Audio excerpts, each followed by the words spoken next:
Well, we're continuing with our thoughts around Nehemiah, and a strange thing happened in Jerusalem. When it came to the building of the wall, to keep their enemies out, they endured a great deal of hardship. They worked long hours in a back-breaking work. They neglected their normal jobs for long periods of time, so there was an economic cost for them as well. But we note in chapter 13 of Nehemiah that after the great cost of building the wall, some of the people actually invite the enemy into the city. Not only do they invite them in, but they marry the enemy. They built a wall to keep people out and then invited those people into their very hearts. Back in chapter 10, people responded to the reading of the law. They understood that God expects them to obey him. And so they made a bunch of promises. They promised to separate themselves from those people who lived around them. They promised not to allow their children to marry foreign neighbours. They promised not to buy goods on the Sabbath. And they promised to support the temple and the Levites and to be faithful with their tithes. And many of the problems that they faced in the past were dealt with. They were ready to follow God. The walls were repaired and the people were restored to their relationship with God. Nehemiah went back to Persia, and maybe he was feeling that his work in Jerusalem had been finished. The success of Nehemiah's mission was not to last, however, because after he'd been back in Persia an unknown length of time, he returned to Jerusalem and he found that the people had failed to keep their promises. They were doing the things that they promised that they would never do. What a painful experience for a leader. He finds in the people a complete reversal of their spiritual progress, but Nehemiah, despite the encouragement, he presses on. There's a Rudyard Kipling poem that fits Nehemiah. It says, if you can see all the things you gave your life to broken and then can stoop to build them up again with worn out tools, you will be mature.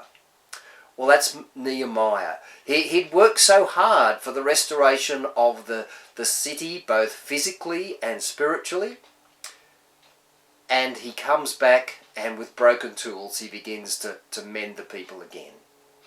That's exactly what he's called to do in chapter 13 of Nehemiah. It's up to him to take the initiative to correct the people's spiritual decline because they weren't going to do it themselves. And I really appreciate Nehemiah's perseverance. It was hard enough to restore the people once, but to come back and have to deal with the same issues again must have been so hard for Nehemiah. Yet he approached this restoration of the people with just as much vigour, energy and enthusiasm as he had when he first started to build the wall. Many years had passed, but Nehemiah was just as focused on his goal as he'd been at the beginning. Could we say that Nehemiah failed the first time round? Well, no, I don't think he did. It was the people who had failed. Nehemiah, along with Ezra and others, brought the people face to face with their sin. The people had repented and committed themselves to God, but they failed to follow through on their commitment. The people themselves had to take responsibility for where they were spiritually. And Nehemiah is undaunted by the setbacks. He wasn't halted by a sense of failure. His attitude was that if it was broken, he was going to fix it one more time. He was frustrated. Yes, he was. There was no mistaking his frustration and his annoyance with the people. Just listen to some of these expressions from chapter 13 of Nehemiah.